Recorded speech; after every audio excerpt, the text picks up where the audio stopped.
చూసుకుందాం. 24:3.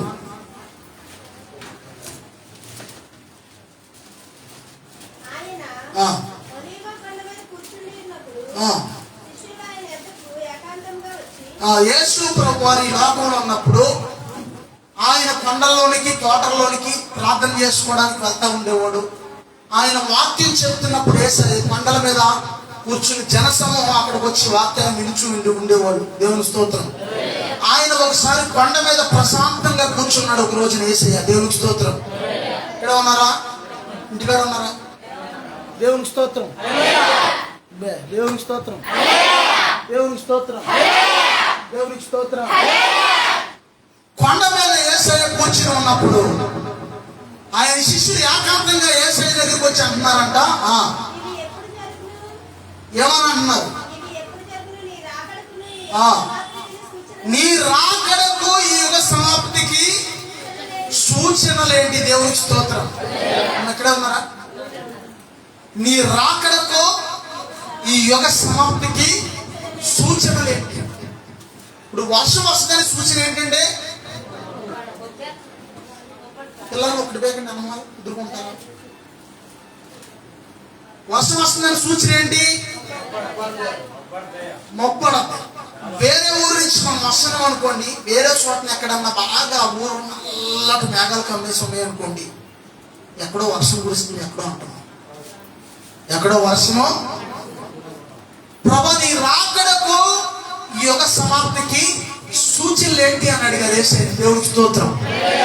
శిష్యులు అడిగారు, మరలా నువ్వు వస్తానంటున్నావు రెండో రాకడలో, నీవు వచ్చినప్పుడు ఈ యుగం ఏమైందంటే సమాప్తి చేయబడద్దు, అక్కడతో ది ఎండ్, ముగించబడదు. ఈ భూమిని సాప చుట్టినట్టు చుట్టేస్తాడంట దేవుడు ఆ రోజు. దేవుని స్తోత్రం. ఇప్పుడు భూగోళం లాగా ఉంది కదా, ఒక బాల్ లాగా. ప్రార్థన అయ్యాక మనం బరకాలు ఎలా చుడతామో అలాగా భూమిని ఒక సాప చుట్టినట్టు చుట్టేస్తాడంట. అప్పుడు మనుషులు ఇక్కడ ఉండరు. దేవుని స్తోత్రం. నీ రాకడకు ఈ యుగ సమాప్తికి సూచనలు ఏంటయ్యా అని యేసయ్యని అడిగారు. దేవునికి స్తోత్రం. హల్లెలూయా. దేవునికి స్తోత్రం. అక్కడ ఇంచుమించుగా దగ్గరగా సుమారుగా ఒక 10 మాటలు ఉన్నాయి. 10 మాటల్లో మొదటి మాట ఏంటంటే, జాగ్రత్తగా అంటే మరలా నేను అడుగుతాను తర్వాత, ఎవరు వచ్చి మిమ్మల్ని మోసం చేయకుండా చూసుకోండి అని చెప్పాడు యేసయ్య. ఏం చేయకుండా? పోయినసారి చెప్పుకున్నాం, ఊరకనే బుట్లో పడిపోతుంటారు జనాలు. ఊరకనే ఎవడో మిమ్మల్ని మోసం చేయకుండా చూసుకోండి అన్నాడు మొదటి మాట యేసయ్య. నేను ఇంకా మోసపోతానే ఉన్నాను అన్నాడు. చేతుల పైకి ఎత్తుకుని ఉన్నారు ఎవరన్నా? మీరు తెలివైన మీరు ఎలా మోసపోతారు? నేను ఇంకా మోసం చేస్తానే ఉన్నాను ఎవరొకరు అన్న వాళ్ళు ఉన్నారు. పోనీ మీ చేతులు ఎత్తుతున్నారు అక్కడ వేదిక ఎవరు ఎత్తట్లేదు. హల్లెలూయా. యేసు ప్రభు నమ్ముకున్నాక మనకి అది తగదు. యేసయ్యని నమ్ముకోకముందు నువ్వు దొంగోడు అవ్వచ్చు, దొంగదానం అవ్వచ్చు, లేదా ఇంకోటి అవ్వచ్చు. యేసయ్యని నమ్ముకోకముందు నువ్వు ఎలా ఉన్నా పర్లేదు, కానీ నమ్ముకున్నాక నీ స్వభావం మారాలి. దేవుని స్తోత్రం. ఇవాళ కార్యక్రమం చేసిన వ్యక్తి గతంలో రక్షణ పొందక ముందు ఒక త్రాగుబోతు, ఒక వ్యభిచారి, రకరకాలుగా ఇక్కడ అక్కడ ఆలకేలకి అనేక రకాలుగా మాటలు చెప్తూ ఉండేవాడు. ఎన్నోసార్లు పౌలు కూడా ఇరికించేస్తుండేవాడు. ఎన్నో సందర్భాల్లో, చాలా సందర్భాలు పౌలు కూడా సొంత అల్లుడు కూడా ఇరికించాడు. మొత్తానికి ఫైనల్ స్టేజ్లోకి వచ్చాక ఫైనల్గా ఒకే మాట అన్నాడు. కిడ్నీలు ఫెయిల్యూర్ అయిపోయినప్పుడు, అయ్యా ఎంతకాలం నేను తెలియక ఏదో చేశాను, యేసయ్యా నన్ను క్షమించయ్యా అని అడిగాడు. దేవుని స్తోత్రం. ఒకటే అన్నాడు, అయ్యా నేను ఒకవేళ బ్రతికితే ఇక్కడి నుంచి యేసయ్య కోసం బ్రతుకుతాను. నేను హాస్పిటల్కి వెళ్తున్నాను, తిరిగి వస్తే ఒకవేళ బ్రతికితే యేసయ్య కోసం బ్రతుకుతాను. ఒకవేళ నేను చనిపోతే కనుక యేసయ్యతో ఉంటాను అన్నాడు. అది మార్పు అంటే. దేవునికి స్తోత్రం. హల్లెలూయా. ఫైనల్ స్టేట్మెంట్ అదే మాట. దేవుని స్తోత్రం. దగ్గర 20 రోజులు అయింది. నిన్న సాయంకాలం 5 గంటల సమయంలో కన్ను మూశాడు. కార్యక్రమం చేసేటప్పుడు కూడా నేను ఇదే మాట చెప్పాను వాళ్ళకి అక్కడ. దేవుని స్తోత్రం. హల్లెలూయా. మారాలి మన జీవితం. ఎక్కడేసిన వందలు అక్కడే ఉండకూడదు. యేసయ్య ఎందుకు వచ్చాడంటే నీ కోసమే వచ్చాడు. దేవుని స్తోత్రం. యేసయ్య అన్నాడు, ఎవ్వరూ కూడా మిమ్మల్ని మోసపరచకుండా చూసుకోండి. దీన్నే మనం ఒకసారి తిరిగేస్తే, దీన్ని ఎవరిని కూడా నువ్వు మోసం చేయకుండా చూసుకో. దేవునికి స్తోత్రం. మనం మోసపోవటమే కాదు, మనం మోసం చేయడం కూడా ఉండకూడదు. జాగ్రత్తగా ఉండాలి. అర్థమవుతుందా? దేవునికి స్తోత్రం. హల్లెలూయా.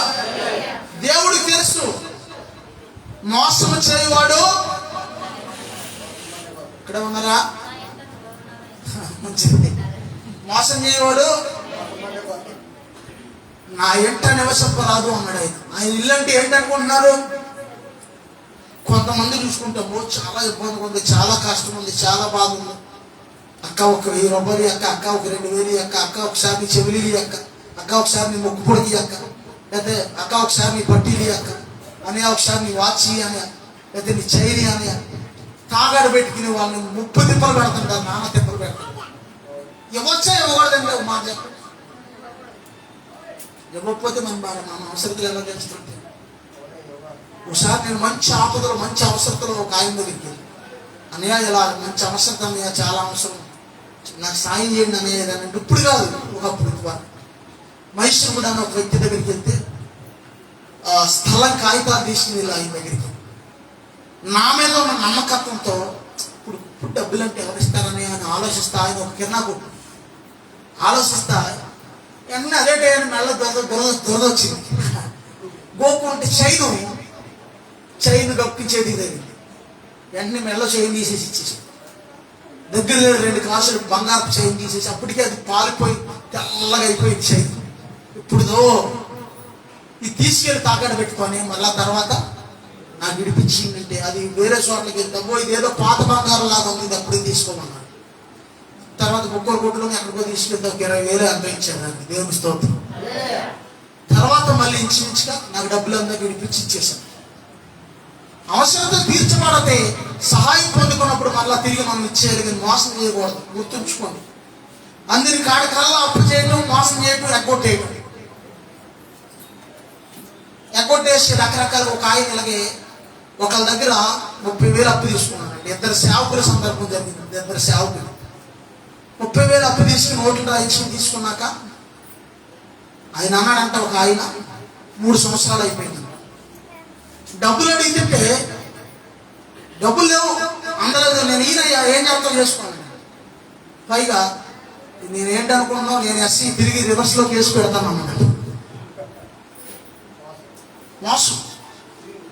వాళ్ళ అమ్మంటే ఏంటయ్యా మా అబ్బాయికి మా అత్తమా గబ్బిలిలాగా దాపరించావు, గబ్బులులాగా వదిలిపెడతలేదు ఏంటి, గబ్బిలు మా అమ్మాయి ఇంటి చుట్టూ తిరుగుతున్నాడు డబ్బుల కోసం. డబ్బులు ఇచ్చిన వాళ్ళు తిరగరా? మరి తిరుగుతారు, ఏదో చెప్తే నచ్చ చెప్తే పంపించుకోవాలి, తప్పదు. దేవుని స్తోత్రం.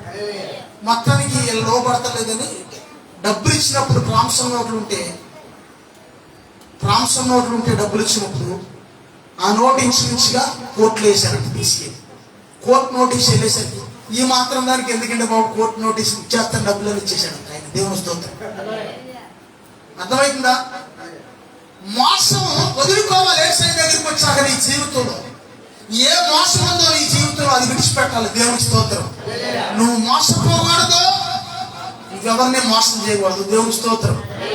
ఏ విత్తుతామో అదే కోసుకోండి. తెలుసా మీకు అవసరం? ఏ విత్తుతామో ఆ పంటే కోసుకోండి. కంగారు ఏం లేదు. ఒకడికి ఆలస్యమైన నిదానంగా అదే జరిగింది.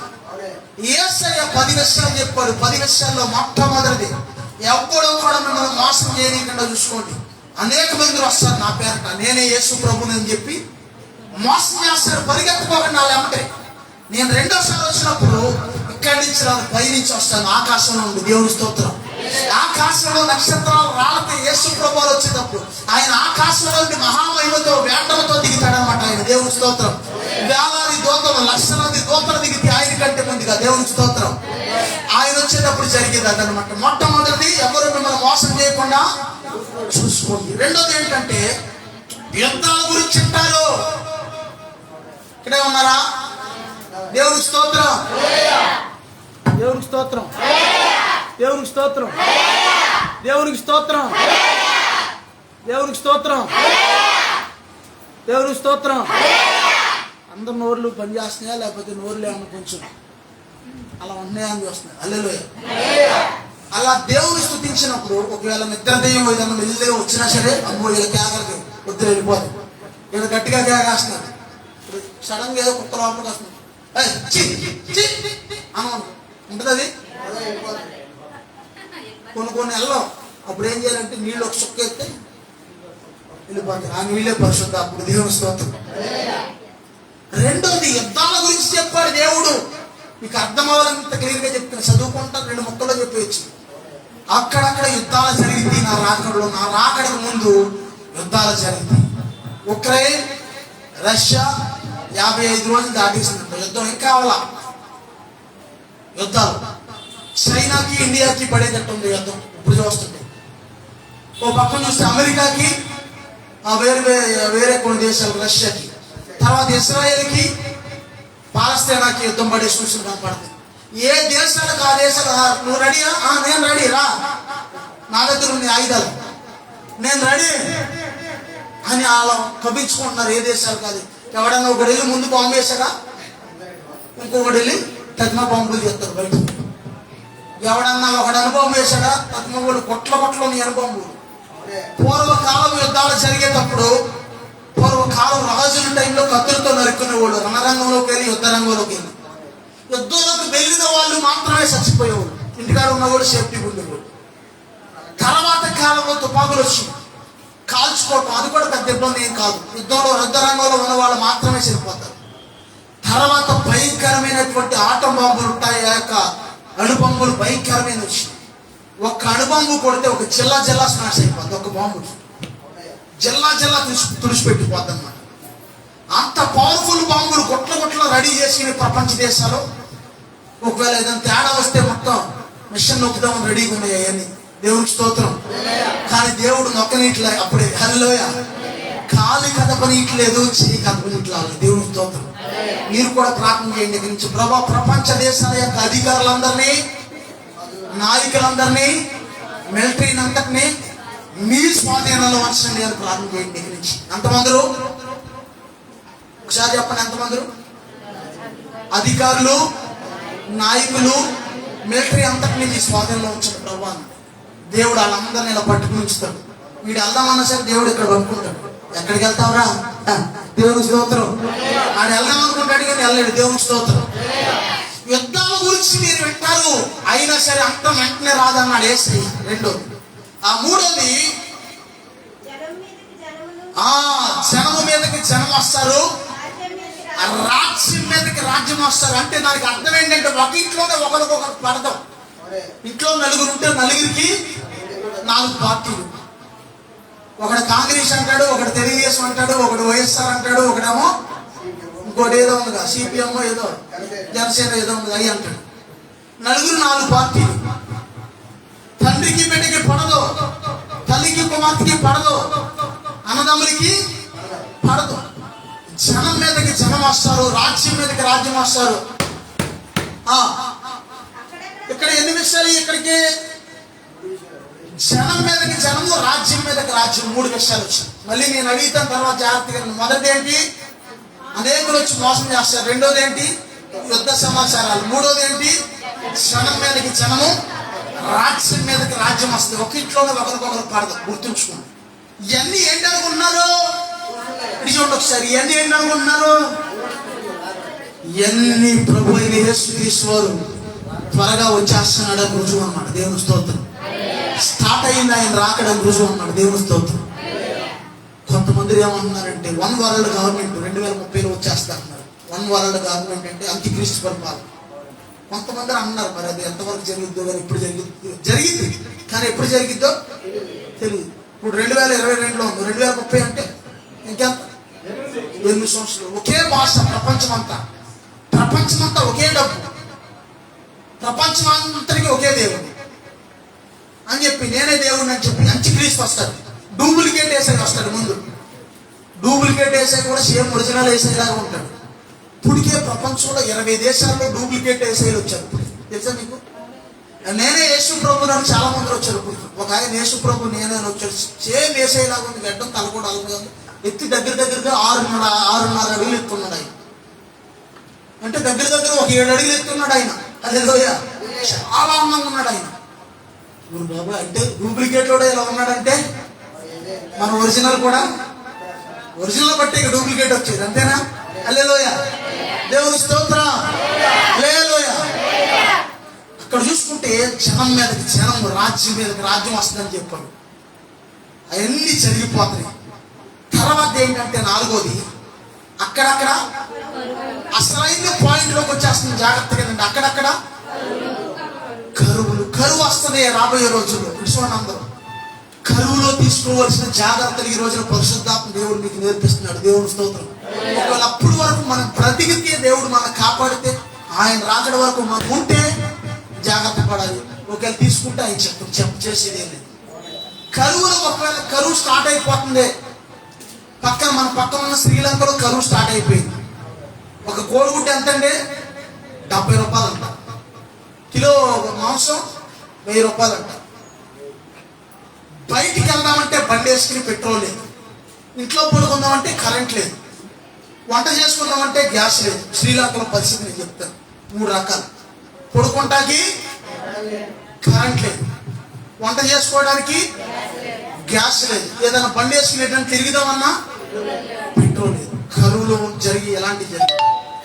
కరువులో ఎలాంటివి జరిగితే కాబట్టి కరువులో మొట్టమొదటిగా మనం పడవలసిన జాగ్రత్తలు ఏంటి? అందరు జాగ్రత్తగా ఉండాలి. కరువులో జాగ్రత్తగా మనం చేయవలసిన పనులు ఏంటి? ఏమైనా ఐడియా ఉందా? మొట్టమొదటి కరువు స్టార్ట్ అయిపోతుంది దేశంలో. అక్కడక్కడ న్యూస్లో చెప్తారు కదా, తినడానికి తినలేదు, అక్కడక్కడ అల్లాడిపోతున్నారు జనాలు, సరుకులు ఏం దొరకట్లేదు, అలాగే అని చెప్తుంటారు. ఇప్పుడే అందరూ తాజా వార్త, మా పక్కన ఉన్నటువంటి ప్రాంతంలో ఇలా జరిగింది, ఇదిగో అనేక మంది కరువుతో అల్లాడిపోతున్నారు, కొంతమంది మరణించారు, కొంతమంది అస్వస్థత గురయ్యారు, హాస్పిటల్లో ఉన్నారు అని చెప్తారు కదా. చెప్పుతున్నప్పుడు ఏం చేయాలి మనం? దేవుని స్తోత్రం. హల్లెలూయా.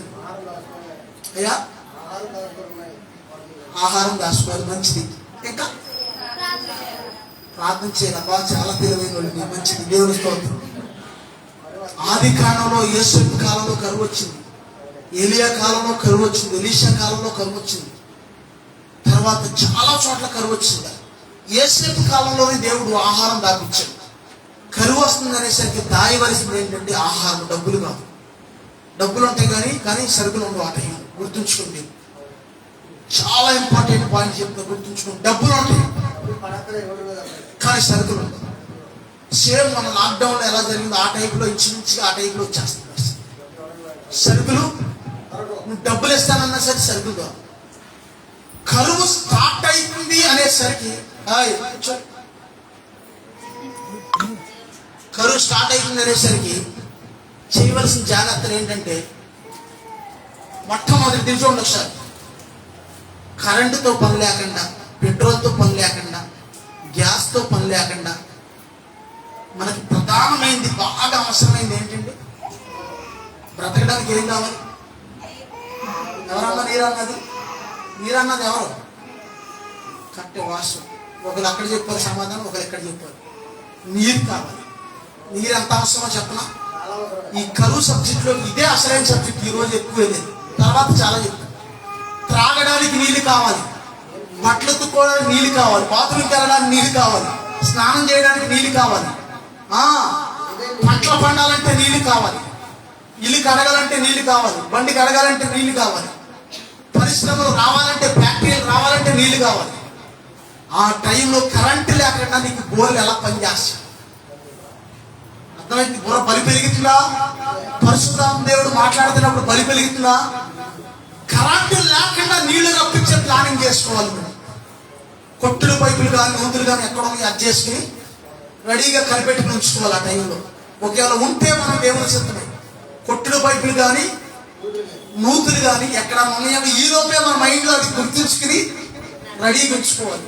రెడ్డి గారు మీకు ఉందా లేదని చూద్దామని నేను వెళ్తే, పూర్తి చేశారంటే రెడ్డి గారు మీకు అంటున్నారు. ఓరు బాబు, మా జంగారు దిగుడులో నూతులు లేకుండా చేశారా, మా నోటి దగ్గర నీళ్ళు లేకుండా చేశారా బాబు అనిపించింది. దేవుని స్తోత్రం. కృష్ణా జిల్లాలో కొన్ని ప్రాంతాల్లో ఇప్పటికి కూడా చెరువుల్లో నీళ్లు తాగుతున్నారు. తెలుసా మీకు? మంచినీళ్ళు చెరువు. దాని దగ్గరికి వెళ్ళి ఎవరైనా బట్టలు ఉతికితే ఒప్పుకోరు, తప్పేస్తారు. ఎవరైనా వెళ్ళి కాలు కడతారో వాళ్ళకి అయిపోయినట్టే. కేవలం మంచినీళ్ళు చెరువు అనమాట. బకెట్లతో పట్టుకుని ముంచుకుని తెచ్చుకోవాలి. మంచినీళ్ళు చుట్టూరు పించింగ్ వేసేసి ఉంటుంది, పెద్ద చెరువు. దగ్గర మన మసీద్ దగ్గర నుంచి ఇక్కడ దాకా ఉంటుంది. హల్లెలూయా. అంటే నీళ్లు కావాలి. మొట్టమొదటిగా నీవు కొట్టుడు పైపుల విషయంలో కానీ, నూతుల విషయంలో కానీ కొంచెం జాగ్రత్త పడాలి. నీళ్ళు విషయంలో రెండోది ఏంటంటే ఆహార పదార్థాలు ఏం జాగ్రత్త పడాలి?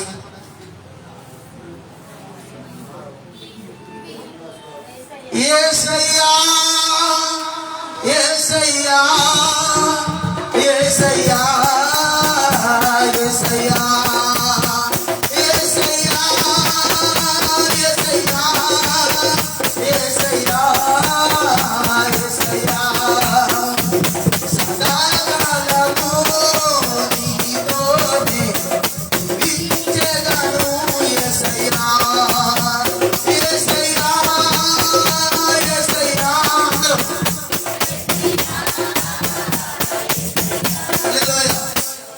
ఒకటి ఇటు చూడండి, నీరు విషయంలో నువ్వు జాగ్రత్త పడాలి. రెండోది ఇటు చూడండి, గ్యాస్ ఉండనప్పుడు వంట ఏం జరిగింది? ఇంకా నువ్వు బియ్యం దాచుకున్నా అన్నం వండుకోవడానికి ఎంతకాలం ఊరు వెళ్ళి ఒకసారి అడుగు మీద పడ్డానికి పొలాలు ఉంటాయా? ఎక్కడ దొరికింది పొలాలు? గ్యాస్ ఉండదు, పొలాలు ఉండవు. ఒకవేళ నువ్వు బియ్యం దాచుకున్నా, పచ్చడి ప్యాకెట్లు దాచుకుంటే బియ్యము పచ్చడి ప్యాకెట్లు స్టోరేజ్ చేసుకోవచ్చు. కొంచెం బియ్యము పచ్చడి ప్యాకెట్లు దేవుని చిత్తం అయితే ఒకవేళ హల్లెలూయా. మేము దాచుకోవాల్సింది ఏంటంటే చెప్పేస్తున్నాను సీక్రెట్, ఇది మైండ్లో పెట్టుకోండి. మీరు ఒకవేళ కరువు స్టార్ట్ అయితే ముందు అమలు చేద్దాం. పంచదార ఉప్పు కొనుక్కోవాలి. హల్లెలూయా. అర్థమైందా? పంచదార నీళ్ళు తాగితేనేమో షుగర్ తగ్గదు, ఉప్పు నీళ్ళు తాగితేనేమో బీపీ తగ్గదు. కొద్ది రోజులు మన ఒంట్లో శక్తి అలా నిలబడి ఉంటుంది, నిలకడ చచ్చిపోకుండా. అర్థమైందా? చచ్చిపోకుండా. ఓఆర్ఎస్ఎల్ ఏంటది? పంచదార సాల్ట్ తర్వాత యాపిల్ డ్రింక్, అందులో ఈ కలిపి. అందుకే ఓఆర్ఎస్ఎల్ ఎలా ఉంటుంది మీకు? దాన్ని బట్టి నేను చెప్పట్లేదు ఇది అసలు ఎలా ప్రభు జాగ్రత్తగా ఉండేదని నేను ప్రార్థన చేస్తుంటే నాకు దేవుడు ఈ ఆలోచన వచ్చాయి. తర్వాత తెలిగింది బలుపు, ఓరు బాబోయ్ పంచదార ఉప్పు నిజమే. అప్పుడు ఏం చేయాలంటే ఒక కేజీ పంచదార కట్టండి అన్నవాళ్ళ కొట్టడానికి వెళ్ళి కరువు స్టార్ట్ అయింది అనేసరికి మీ దగ్గర సప్పో చేసుకుని ఒక 2-3 పంచదార బస్తాలు లోపల 2-3 ఉప్పు బస్తాలు తెచ్చుకుని పక్కన దాచుకుని. అర్థమైందని చెప్పేది. రోజుకి ఒక పంచదార కేజీ పంచదార నీళ్ళలో వేసుకుని తాగారనుకోండి, రోజుకి కుటుంబం అంతా 1 కేజీ పంచదార కలుపుకుని నీళ్ళు, ఉత్తి నీళ్ళు బలం వేరు, పంచదార ఉప్పు కలిపితే ఇందులో బీపీ షుగర్ ఇది నార్మల్గా ఉంటుంది. ఇంకా తగ్గదు నీకేక. నీకు తిండి లేకపోయినా సరే తిండి తిన్నా కూడా అంత బలం ఉంటుంది నీళ్ళు మంచిగా. నీరసం కొంచెం అసలేం తినకపోతే దగ్గరగా ఒక 58 రోజులు 50 రోజులు చచ్చిపోతారు ఏం తినకపోతే. ఒక ఆయన పొట్టి శ్రీరాములు గారు ఆమరణ నిరాహార దీక్ష చేసి ఏం తినకుండా ఏం తాగకుండా 58 రోజుల్లో చనిపోయాడు. నేను చెప్పే లెక్క ప్రకారం కనీసం ఒక 3-4 నెలలు కొంచెం చావకుండా కొంచెం తర్వాత అయినా దేవుడు అలాగని కరువులో ఇచ్చిపెట్టడు ఆయన బిడ్డల్ని. కరువులో సంతృప్తిని కలిగిస్తాడంట ఆయన. ఎప్పుడు తిన్న రాగాలి అప్పుడు పెడతాడు అంతే. తెలుసా మీకు అవసరం? అమ్మో చాలు బాబోయ్ తెల్లా పెడుతున్నాను బాబోయ్ అనేది చేస్తాడంట ఆయన. దేవుని స్తోత్రం. ఒకవేళ టైం బాగోకపోతే, ఆ యొక్క పరిస్థితులు బాగోకపోతే, ఆ లోకమంతటితో పాటుగా మనకు కూడా శ్రమ వచ్చింది అనుకోండి కరువులో, మొదలుగా ఏం జాగ్రత్త పడాలి? మీరు మర్చిపోతున్నారు, నీళ్లు జాగ్రత్త పడాలి. ఇప్పుడు నీళ్లు పొలం అని వచ్చేస్తున్నాయి కాబట్టి నీళ్ళు తెలియట్లేదు, మీకు పారిపోసేస్తున్నారు, తగిలికి గుమ్మరిచ్చేస్తున్నారు. నీళ్ళు ఆగిపోతే అప్పుడు అమ్మగారు గుమ్మలోకి వెళ్ళి చూస్తే అప్పుడు ఆ సింపుల్ చుట్టూ నీళ్ళు లేకపోతే ఎలా ఉంటుంది. అంతేకాదు మీరైనా అంటే మేమైనా అంతే. ఆ జిగురు చుట్టూ కొద్దిగా మనవాళ్ళు ఎవరు ప్రార్థన చేయించుకుంటూ వస్తే ప్రార్థన అయిపోయిన తర్వాత నేను అర్థంలో చూస్తే ఇక్కడ ఇంటికి రావాలని అనిపోయాను. అప్పుడే పడుకుని ఉన్నాను, పడుకున్నప్పుడే లేచాను. ఇదంతా పట్టతల్లా ఉంది, ఇదంతా దేవుని స్తోత్రం హల్లెలూయా. అంటే నీళ్ళు లేకపోతే శుభ్రం. ఇక మన మొహాలు ఎలా ఉంటాయి అంటే ఎప్పుడు కూడా అదో రకంగా మొహాలన్నీ కూడా నిద్ర కళ్ళ మీద లేచిన మొహాలు ఎలా ఉంటాయో అలా ఉంటాయి అన్నమాట. నీళ్ళ విషయంలో జాగ్రత్త పడాలి ఒకటి. రెండోది పంచదార విషయంలో జాగ్రత్త పడాలి. మూడోది ఉప్పు విషయంలో జాగ్రత్త పడాలి. జస్ట్ కొద్ది నీళ్ళు ఉందాక జస్ట్ ఏదో అలా ప్రాణం నిలబడ్డాను. నాకు తెలిసి అయితే రోజుకి కేజీ పంచదార వాడితే 100 కేజీలు బస్తా వచ్చి ఎన్ని నీళ్ళు వస్తాయి? 3 నీళ్ళు. అలా 3 బస్తాలు వేయించుకుంటే 4 బస్తాలు వేయించుకుంటే 1 సంవత్సరం. ఇక ఉంటే ఈ లోపల ఎగిరిపోతే ఏ బాధ లేదు. ఉంటే ఎక్కడ లేకపోతే అక్కడ. అంతే మనం చేసేది, క్రైస్తవులు చేసేది ఏమి లేదు. ఉంటే ఎక్కడ ఉంటాం చేసేది దగ్గర, వేసే బాధల దగ్గర, వెళ్ళిపోతే వేసే దగ్గర. ఉన్నా ఆయనకే మహిమ, వెళ్ళిపోయినా ఆయనకే మహిమ. దేవుని స్తోత్రం. కరువులు వస్తాయని చెప్పాడు. అక్కడక్కడ వేసే కరువు వచ్చేస్తుంది ఆల్రెడీ. గుర్తుంచుకోండి, చాలా దేశాలను టచ్ చేస్తుంది కరువు ఆల్రెడీ. వేరు చాలా దేశాలు అల్లాడిపోతున్నాయి. రాబోయే రోజుల్లో మనకు కూడా కరువు వచ్చే అవకాశాలు ఉన్నాయి. నేను మిమ్మల్ని భయపడతా చెప్పట్లేదు, కానీ జాగ్రత్త. ఇప్పటి నుంచి మెరుగు ఉండండి, ప్రార్థన చేసుకోండి. ఎల్లవేళ కరువులో కూడా దేవుడు మనం కాపాడతాడు. దేవునికి స్తోత్రం. హల్లెలూయా. కరువు ఎన్నోది? అక్కడక్కడ కరువులు ఎన్ని? 4 విషయాలు. ఆ తర్వాత 5వది భూకంపాలు. భూకంపం తెలుసా మీకు? తెలిసిన వాళ్ళు చేతులు పైకి ఎక్కండి. చాలా మందికి తెలియదు. భూమి ఉణికిద్దాం, షేక్ అయింది. భూమి ఉణుకుతా ఉంటుంది. అప్పుడు ఏమైందంటే బిల్డింగులు ఇవన్నీ కొన్ని పడిపోతుంటాయి. ఎక్కడ రోడ్లు ఎలా ఇడిపోతుంటాయి, నెరలు ఇడిచేస్తుంటాయి. ఒక ఆయన అమలాపురం పాస్టర్ గారు అలా కొంచెం రెస్ట్ తీసుకుందామని పడుకుంటే ఇంట్లో ఫ్యాన్ అయిపోండానే ఫ్యాన్ తిరుగుతుంది అంటాడు. ఇదేంటో ఫ్యాన్ తిరుగుతుంది ఏంటి అని చెప్పి దాని వెనక చూస్తూ ఉంటే ఈయన అనుకుంటున్నాడన్నా నా కళ్ళు తిరుగుతున్నాయి ఏమనుకుంటున్నాడంట. ఈయన జనాలందరూ అరుచుకుంటా బయటకు పరిగెడుతున్నారంట. తీరా ఏంటో అర్బిలేని పడుతుంది బయటికి వెళ్తే భూకంపం వస్తుందని కూడా ఇలా తెలుసుకునే లోపే ఇంకా కొద్దిసేపు వస్తే అక్కడ బిల్డింగ్లన్నీ పడిపోతుందండి. త్వరగా కొద్దిసేపు వస్తే ఆ కొద్దిసేపు కొంచెం సేపు వచ్చింది. అక్కడక్కడ భూకంపాలు, కరువులు, భూకంపాలు. తర్వాత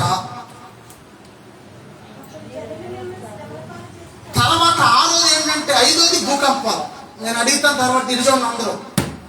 6వది ఏంటంటే దేవుని బిడ్డల్ని శ్రమల పాలు చేస్తారంట. దేవుని బిడ్డల్ని శ్రమల పాలు చేసి సభలకు అప్పచెప్పి అనేక మందిని చంపుతారని కూడా చెప్పాడు యేసు. తెలుసా మీకు అవసరం? మరి దేవుని బిడ్డలు చాలా మందిని ఇప్పటికే చాలా మందిని చంపేశారు. తెలుసా మీకు అవసరం? ఒక సేవకుడు గ్రహస్టేన్, ఒక ఆయన ఒరిస్సాలో ఒక కుటుంబాన్ని చంపాడు. తమిళనాడులో ఒక చోటను ఒకరిని, వేరే చోట చాలా మందిని అలా చేశారు. వాళ్ళు చంపే కొద్ది క్రైస్తవం ఇంకా విస్తరిస్తానే ఉంది. దేవుని స్తోత్రం. హల్లెలూయా. దేవుని స్తోత్రం. హల్లెలూయా. శ్రమల పాలు చేసి మిమ్మల్ని చంపుతారు అన్నాడు 6వ మాట యేసయ్య. ఆ తర్వాత 7వది అందరి చేత మనం ద్వేషించబడతాం. ఇందులో గొప్ప ఆశీర్వాదం ఉంది. యేసయ్య కొరకు ఒకవేళ నువ్వు యేసయ్య నమ్ముకున్నందుకు ఎవరైనా నిన్ను తిట్టారనుకోండి, నిన్ను ద్వేషిస్తున్నారనుకోండి, నువ్వు ధన్యురాలో ధన్యుడు. దేవుని స్తోత్రం. అర్థమైంది నేను చెప్పేది? యారా ఏడ్రా అత్తమాన యేసయ్య అంటారు. అలాగే అరే ఈడు కూడా హల్లెలూయాలోకి వెళ్ళిపోయాడు రే, ఇలా యావకాలం చేస్తారు మన దుష్టులు. యోసేపు వస్తుంది, అరే కలలుగానే కూడా వస్తున్నారా అన్నారు. ఇప్పుడు నిన్ను నేను వెళ్తే ఉంటారు, అరే హల్లెలూయా వస్తున్నాడు రే.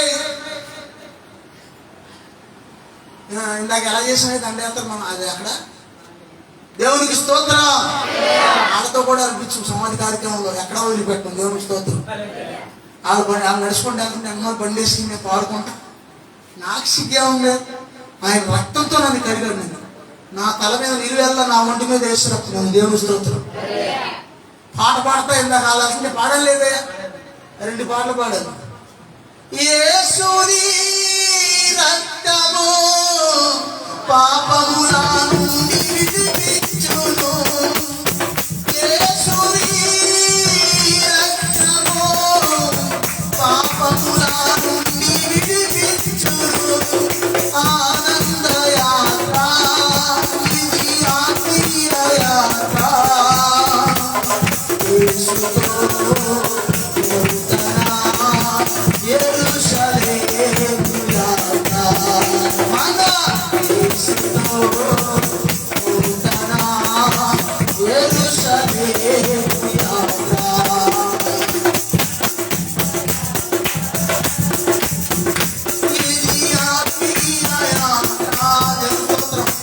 ఒకటి ఇది. రెండోది పరిశుద్ధ పరిశుద్ధ పరిశుద్ధ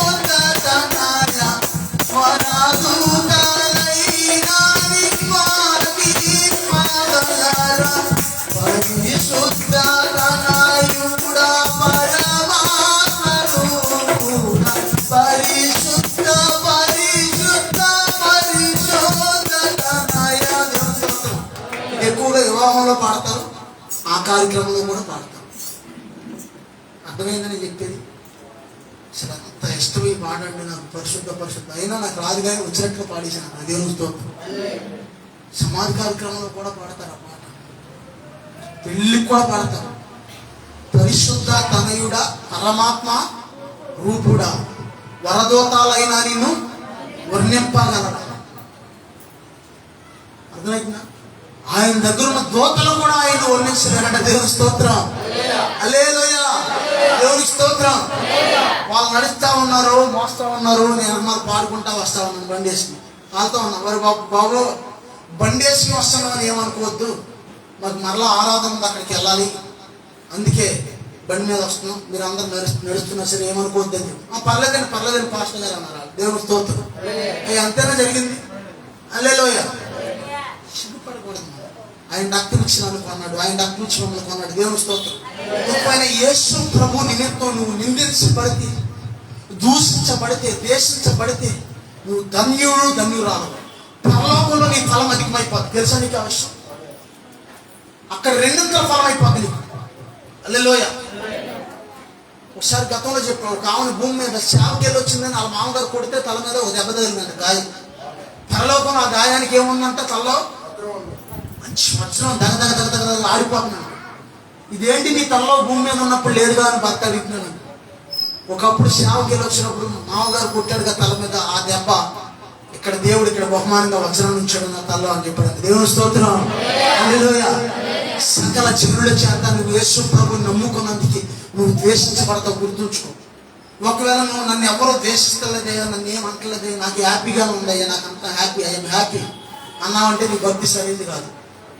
అర్థమైతే నేను చెప్పింది. ఎవరొకరు ఎక్కడికొక్కడ నేను ద్వేషిస్తాను, నీకు అదే అన్నా. ఎవరొకరు పాయింట్ బుక్ చేసుకో. ఎన్నో పాయింట్ 7. హల్లెలూయా. ఇప్పుడు పాయింట్ 8లోకి వస్తున్నాం. దేవుని స్తోత్రం. అనేక మంది శ్రమలు ఎక్కువైపోయినప్పుడు, కష్టాలు ఎక్కువైపోయినప్పుడు, శోధనలు ఎక్కువైపోయినప్పుడు, అంత్యకాలంలో కరువు, ఖడ్గాలు, శ్రమలు, శోధనలు, అక్కడక్కడ యుద్ధాలు, భూకంపాలు ఎక్కువైపోయినప్పుడు అసలు దేవుడు ఉన్నాడంటావా, దేవుడు ఉంటే ఈ బాధ ఎందుకంటావు నాకు అని చెప్పి ఏం చేస్తారంటే దేవుడి మీద కూడా వచ్చుకుని అభ్యంతరానికి గురైపోయి కలవరం చెందుతారు. అనేక మంది అభ్యంతర పడతారు అని అన్నాడు యేసయ్య ఇక్కడ. దేవుని స్తోత్రం. హల్లెలూయా. ఆ తర్వాత 9వది ఏంటంటే అక్రమం విస్తరిస్తుందంట, ప్రేమ చల్లారుదంట. దేవుని స్తోత్రం. చదవండి ఒకసారి అన్నమాట. అక్రమం ఎక్కడ పడితే అక్కడ ఎక్కువైపోద్ది కాబట్టి ఎక్కడ చూసినా అక్రమమే. అమ్మ అక్రమమే కాదా? అక్రమం అంటే ఏంటి?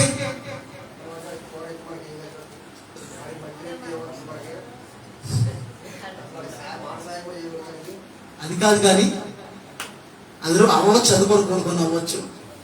అక్రమం అంటే ఏంటంటే క్రమం తప్పటమే అక్రమము. 10ంటికి ట్రైన్, 11ంటికి వెళ్తే ట్రైన్ ఉంటుందా? ఉండదు. క్రమం తప్పటమే అక్రమం. అంటే దేవుడు ఒకటి చేయమంటే అది చేయకుండా మరొకటి చేస్తారు, చూసారా? అది అక్రమం అంటే. అర్థమవుతుంది నేను చెప్పేది. మరో చోట ఏమనుందంటే అజ్ఞాతి క్రమమే పాపము అని ఉంది. అంటే దేవుడి మాట వినకపోవటమే అక్రమము. దేవునికి స్తోత్రం. అంటే క్రమం తప్పటమే అక్రమము. అంటే మనుషుల్లో ప్రేమ చల్లారిపోద్ది కాబట్టి అక్రమం ఎక్కువైపోతుందంట, విస్తరిస్తుందంట. 9 పాయింట్లు అక్కడికి. 10వది ఏంటంటే, ఒకవేళ రాసుకోండి. 10వది లోకమంతా దేవుని స్వార్థ ప్రకటించబడింది, ఆ తర్వాత అంతం వస్తుంది. దేవుని స్తోత్రం. చూడండి, ఈ కరోనా టైంలోనే ఎక్కడికక్కడ దేవుని సువార్త తెలిపోయింది చాలా చోట్ల. తెలుసా మీకు అవసరం? సెల్ ఫోన్లో, యూట్యూబ్లో, ఆ యొక్క టీవీలో ఎక్కడికక్కడ చాలా విస్తరించేసింది దేవుని వాక్యం. ఎక్కడికక్కడ చాలా చోట్ల లోకమంతా కూడా దేవుని సువార్త ప్రకటించబడద్ది. అటు తర్వాత అంతం వస్తే అనేసి చెప్పాడు. దేవుని స్తోత్రం. హల్లెలూయా. దేవునికి స్తోత్రం. అందుకే మనం ఇవన్నీ జరిగిపోతున్నాయి కాబట్టి మనం ఏం చేయాలి? ఇప్పుడు ఇక్కడ ఉన్నారా? ఏం చేయాలమ్మా? పాస్టర్ గారు ఆరాధన గారి చక్కగా భోజనం చేయాలండి. భోజనం చేయాలని మాకు తెలుసు, నీకు తెలుసు, అందరికీ తెలుసు. దేవుని స్తోత్రం. ఏం చేయాలి?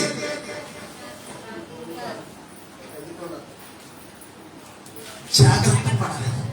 జాగ్రత్త పడాలి. అందరూ అనండి. అమ్మా ఇక్కడే ఉన్నారా?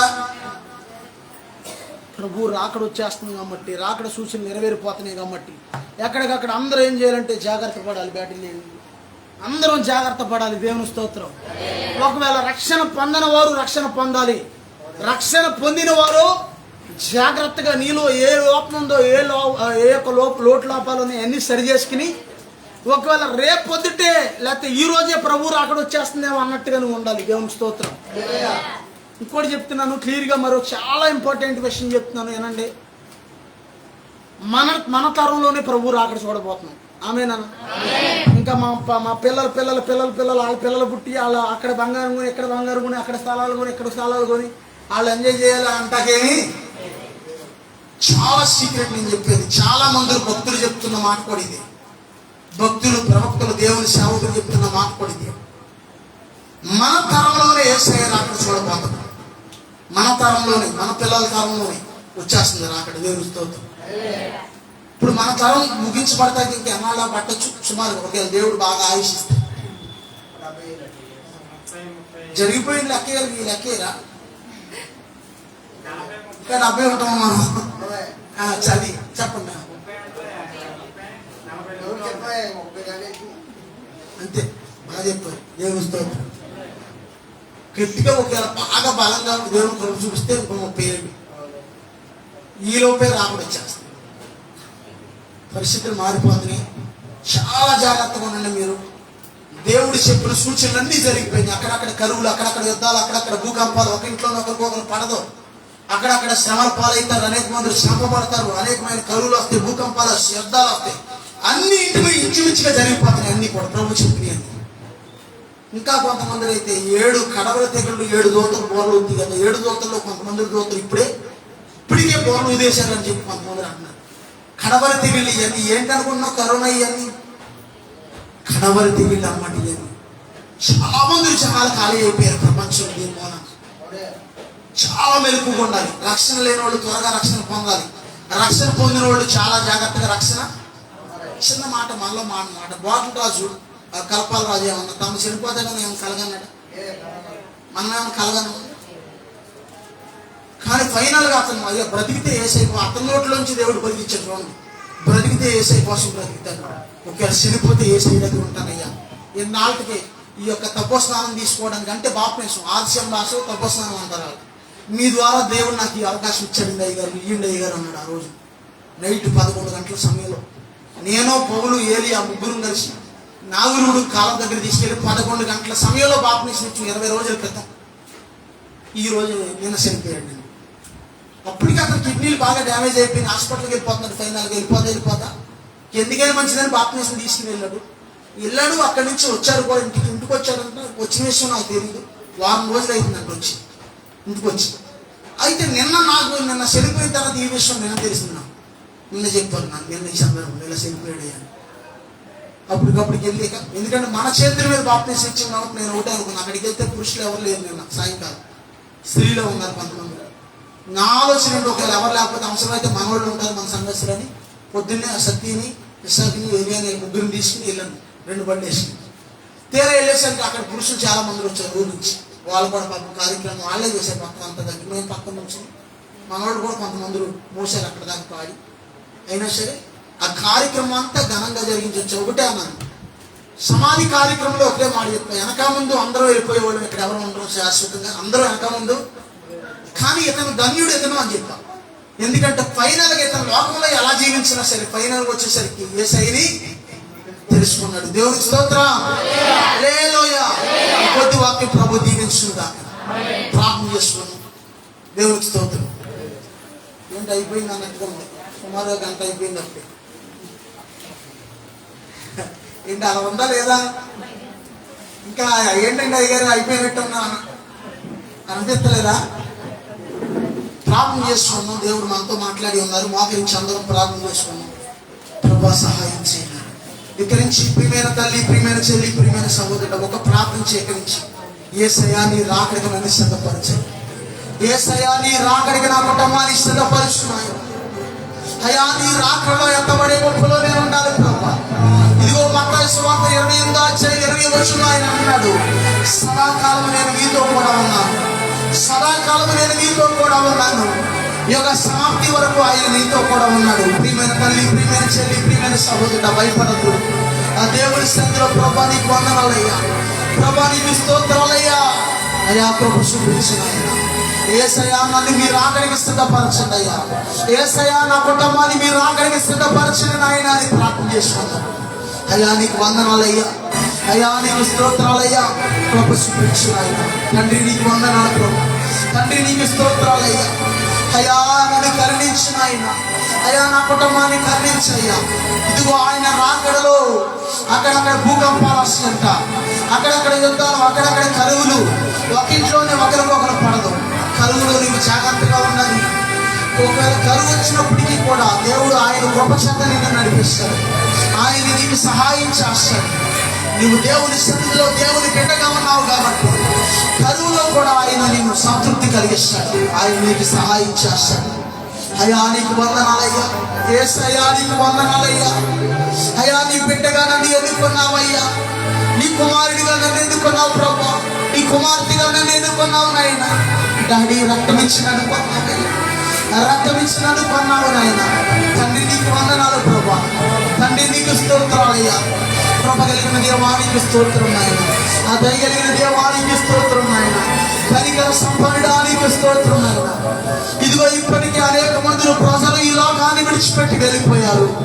ప్రియమైన తల్లి, ప్రియమైన చెల్లి, ప్రియమైన సహోదరుడా, నువ్వు క్షేమంగా ఉన్నావంటే అది కేవలం దేవుని కృప. దేవుడు నీకు ఆరోగ్యం ఇచ్చాడు, ఆయుష్ ఇచ్చాడు, కృపనిచ్చాడు ఆయన. అయ్యా నీకు వందనాలయ్యా, డాడీ నీకు వందనాలయ్యా.